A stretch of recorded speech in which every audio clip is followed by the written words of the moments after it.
Hello! What's going on, everybody? Welcome back to another Euro 2021 starting 11 video. In this series, I create my own starting 11 based off of what I would do if I were the manager for these nations. So we've already done Croatia, Italy, Germany, and Portugal. Today, we're going to be doing Belgium. I think these guys are one of the favorites to win the entire tournament. Big reason why I also chose Belgium today is because I'm joined with another YouTuber, Belgium Fan TV. This guy covers everything Belgium football related. I know there's a lot of Belgian people on this channel, so might as well go check this guy out as well. I'll leave a link to his channel in the description below. But before we get into this video, let's take a look at our sponsor, OneFootball. OneFootball's got you covered with every single league, but it's going to serve you wonders for Euro 2020 this summer. Instead of having to Google search every single thing over and over again, everything's right there in each tab. You got the tables, the scores of the matches, the latest news in the competition, and you can even favorite your favorite teams that you wish to receive extra notifications for, and you can even search up statistics for every player on each team in whatever season or league. Guys, I highly recommend you get this app. It's very convenient. All of the information stored is in one place. It'll definitely be saving you a lot of time. And this app is completely free. There's no reason why you shouldn't check it out. Go download it now. Link in the description below. So I've gone for the 3-4-2-1 formation here. I'm pretty sure this is what Belgium normally play, honestly. To start off, let's just go with the goalkeeper. I'm pretty sure most of you will agree on this. Courtois. Yeah, and I completely agree. I think Courtois is the main choice. He's the first choice, the starting goalkeeper for Real Madrid. I don't think there's any debate. Even though Mignolet did start in a friendly against Greece yesterday, it was just because Courtois is being rested. So yeah, Courtois for the first choice keeper. So for my first choice center back will actually be the right center back, and it'll actually be Toby Alderweireld. Alderweireld, I think, will play on the right just because he's one of the slower center backs, and we will have two other center backs on the other side to prevent those other attacks coming from those sides. But I think Alderweireld is the first choice center back for the right center back position. Yeah, this guy's form dipped a little bit this season, but regardless, he's still one of Belgium's main center back options. Hopefully, he does a little bit better this summer than he has when he was at Tottenham this season, but I have no doubt about it, he'll pick up his form a bit. Now, the left center back, I think he should play on the left. I hope I'm right about this. You can disagree with me if I'm wrong, but I've gone for Vertonghen. We all know this guy on his Tottenham career. He's definitely one of Belgium's more reliable center backs. Alderweireld and Vertonghen are obviously aging a bit, but I still think they'll be reliable for one more tournament at least. Maybe even two, since the World Cup's coming already next year.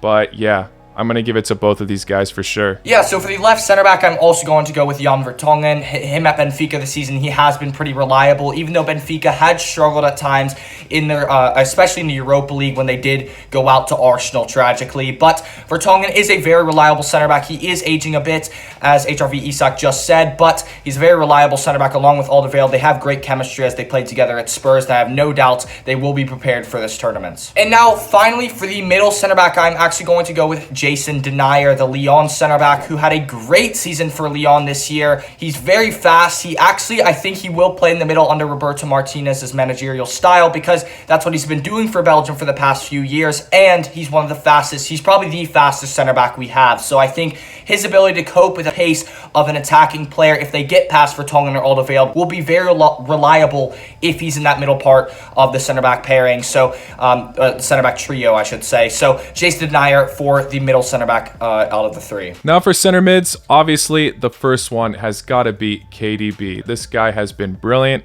Unfortunately, he has gotten his concussion over the Champions League final, but he will probably make a return. Maybe he'll miss the first leg, but overall, I think Belgium will be able to rely on him. For the other center mid, I have gone for Tielemans. Axel Witsel is ruled out for injury, and he was brought onto the squad last minute, but I do think Tielemans will be able to cover the job for now, as he has been very crucial for Leicester. Leicester have had a very impressive season. This guy scored the final goal in the FA Cup. Belgium can rely on this guy for now. If he doesn't perform well enough, then they can bring on Witsel later on if he's fit. All right, so I do agree with those two central midfield position choices, and I also, for the left wingback or left midfielder spot in this lineup, I'm actually going to choose Yannick Carrasco. I think he's had a phenomenal season for Atletico Madrid under Diego Simeone, especially coming in the mid-year of last year. One of his criticisms by Simeone was that he couldn't defend as well, and now he's adapted to that kind of style of being able to track back, and I think that fits perfectly for the Belgian national team, and that's what we need need a player on that position when the fullbacks are exposed to track back. And I think Carrasco, with his assists and goals to Luis Suarez this year, he's been fantastic. But I do think Roberto Martinez will start Thorgan Hazard in this position, because under Martinez, he's been the first choice left wing back, even though I don't think his defensive duties are as prominent as Carrasco's, but I think he will be the first choice. But in my opinion, it should be Yannick Carrasco at this left wing back position. Yeah, I definitely agree with you on that. Carrasco, definitely the solid choice. Although Hazard is good as well, Carrasco's had an incredible season. Both are great options, though. They can definitely rotate around, but I'm going to say Carrasco for sure on this one. Now, for the right mid position, I got to go with Munier. I think this guy is a solid choice because he can definitely play up and go back. He's pretty versatile everywhere on the pitch. I mean, look at his stats at the game. He's got 70s all over. I mean, we can't really rely on FIFA, but still, this guy is a very versatile player. Can go back, can go up top. Definitely at the right mid, I think is a perfect role for him. I also agree with that pick very much. Thomas Meunier is a phenomenal player. This season, he hasn't had the best of times at Dortmund, but I think he will play a very experienced role in the Belgian national team as he was a crucial part of that Japan goal, if you remember, in World Cup 2018. He's a good crosser of the ball, and I think he will fit that role very well. Castagna can also play in that position, the Leicester right back. But moving on to the right forward position, I'm actually going to go with Dries Mertens from Napoli. He's a very experienced player. He had a great season this year for Napoli as well. And I think he's a player who provides an extra bit of quality and creativity at that right forward position, especially going a few years back. A lot of people said he was the most underrated players in the world, and people still say that to this day. He's been phenomenal for Napoli this season, and I think he deserves that spot at the right winger / right forward position. Can't argue with that Mertens choice. He's been phenomenal. Unfortunately, Napoli did not qualify for the Champions League at the end, but still, phenomenal player. Up top, I have gone for Romelu Lukaku.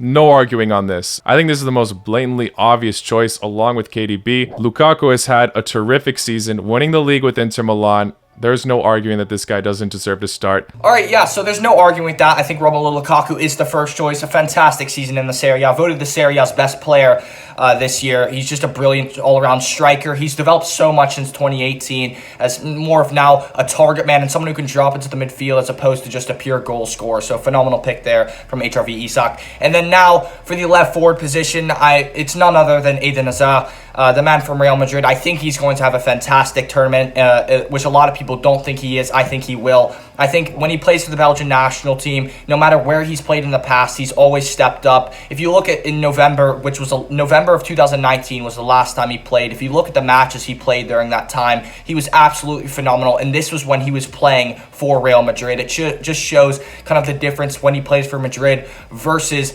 the Belgian national team. I think he's a phenomenal player, and I think he will make a comeback. We also do have some decent options that can fill into that spot. I think Trossard can play in that. Carrasco, even Thorgan Hazard can also play up top there. So that's a good options, but I think Eden Hazard is the man to start. Well, there you have it, guys. That is the combined Belgium starting 11 from me and Belgium Fan TV. Again, go check out his channel. I'll leave a link in the description below. But yeah, that's the end of this video, guys. Hope you all did enjoy. If you did, please hit that like button. Subscribe if you're new. Take care.